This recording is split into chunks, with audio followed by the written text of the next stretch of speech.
నిరుపేద కుటుంబానికి చెందిన యువతి వివాహానికి ఎంపీపీ జనగామ శరత్రావు పుస్తే మెట్టెలు అలాగే చిట్టిని మాధవి వెంకటేశ్వర్లు దంపతులు విద్యాసాగర్ రావు క్వింటా బియ్యాన్ని వితారంగా అందించారు. రాజన్న సిరిసిల్ల జిల్లా ముస్తాబాద్ మండలం చిప్పలపల్లి గ్రామంలో నిరుపేద కుటుంబానికి చెందిన యువతి వివాహానికి పుస్తే మట్టెలతో పాటు క్వింటా బియ్యాన్ని ఎంపీపీ జనగామ శరత్రావు, చిట్నేని మాధవి, శంకర్రావు దంపతులతో పాటు విద్యాసాగర్ రావులు అందించారు.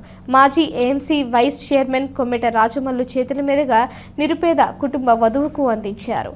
ఈ సందర్భంగా వారు మాట్లాడుతూ గతంలో చిప్పలపల్లి గ్రామానికి ఎంపీపీ జనగామ శరత్రావు పుస్తే మట్టెలతో పాటు అనేక కార్యక్రమాలు చేపట్టారని గుర్తు చేశారు.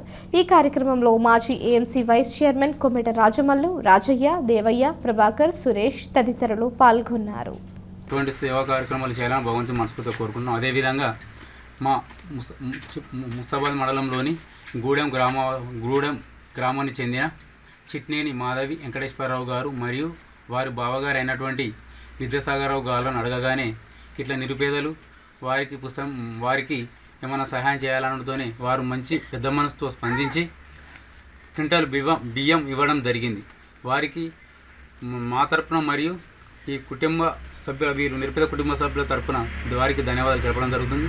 మేము అడగడంతోనే ఆయనే మాకు వెంకటేశ్వరరావు గారు, విద్యాసాగరరావు గారు అడగడంతో ఎన్నో మాకు సంక్షేమ పథకాలు మరియు ఎన్నో విధాల మాకు చిప్పలపల్లికి ఎన్నో విధాలు పుస్తమట్టలు కానీ, బట్టలు కానీ, చెద్దరు కానీ, చీరలు కానీ మరియు బ్లాంకెట్స్ కానీ ఇవ్వడం జరుగుతుంది.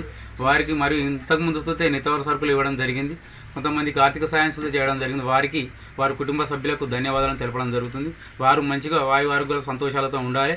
వారికి భగవంతుడు మంచి మనసుతో మంచిగా వారికి దేవుడు వాళ్ళ వందు నుండి మంచిగా వాళ్ళు ఆరోగ్యంగా ఉండి ఆర్థికంగా మంచిగా ఉండాలని భగవంతుని కోరుకుంటూ వారు ఇదే విధంగా మంచిగా ఉంటూ ప్రజలకు సేవ చేయాలని మేము కోరుకుంటున్నాము. మా చిప్పలపల్లి గ్రామంలోని చాలామందికి సేవ చేశాడు. మరియు అదేవిధంగా ముస్తాబాద్ మండలంలోని వివిధ గ్రామాలకు సుతే చాలా అది చేసిండు. వారు మంచిగా ఉండాలని మేము భగవంతుడు కోరుకుంటున్నాం. వారికి మా తరఫున ధన్యవాదాలు తెలుపుతున్నాను.